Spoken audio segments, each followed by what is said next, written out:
Okay, so hey guys, we're just gonna do our 10th sentence recording, and we're just still gonna use the pendulum method like we were using before. So the first letter for this one is na, na, na, kana, kana, kana. Si, si, kana, si, kana. Ne, ne, va, neva, si, kana. Nevasikana. Na, top of the page. Na, nevasikana. Ma, mana, nevasikana. Mana, nevasikana. Ko, komana, nevasikana. Komana, nevasikana. Vakomana, nevasikana. Vakomana, nevasikana. Ye vakomana, nevasikana. Uye, uye vakomana, nevasikana. Ri uye, nevakomana, nevasikana. Shiri, uye vakomana, nevasikana. Shiri, uye vakomana, nevasikana. Shiri, uye vakomana, nevasikana. Yo, shiri, uye vakomana, nevasikana.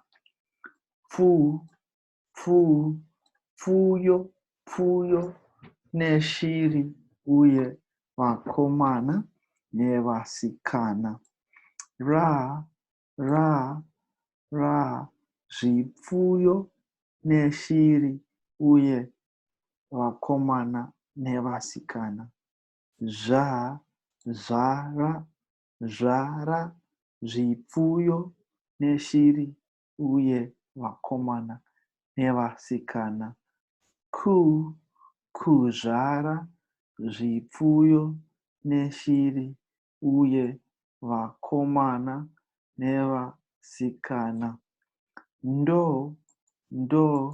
Ndokuzvara vakomana, ndokuzvara zvipfuyo neshiri, uye vakomana, nevasikana.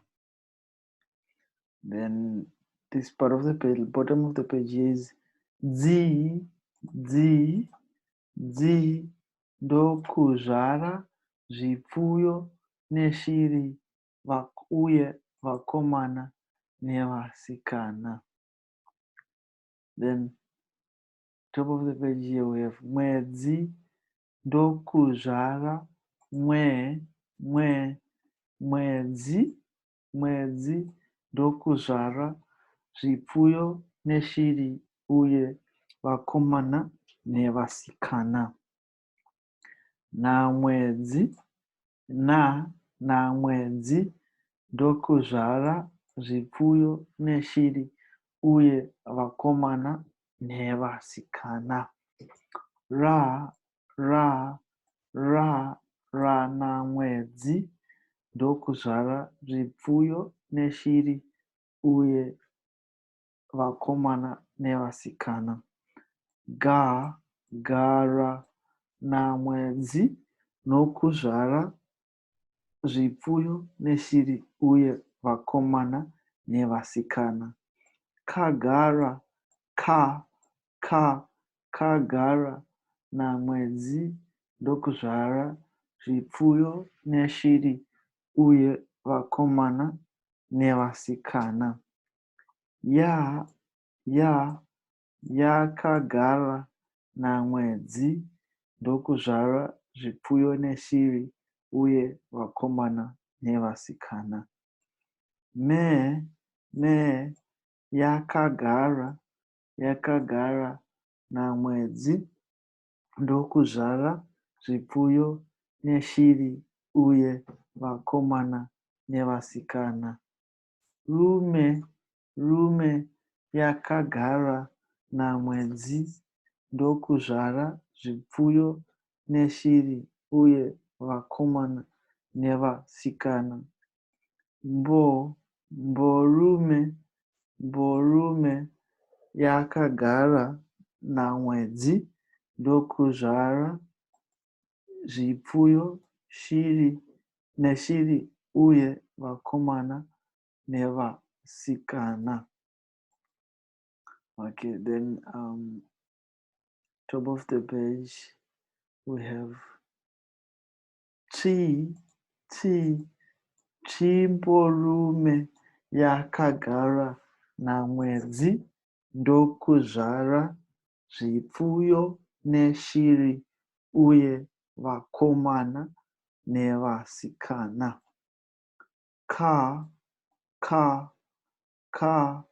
Chimborume yakagara namwedzi ndokuzvara zvipfuyo neshiri uye vakomana nevasikana.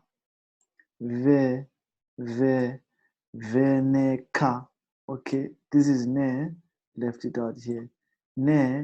Veneka. Chimborume yakagara namwedzi ndokuzvara zvipfuyo neshiri uye vakomana nevasikana.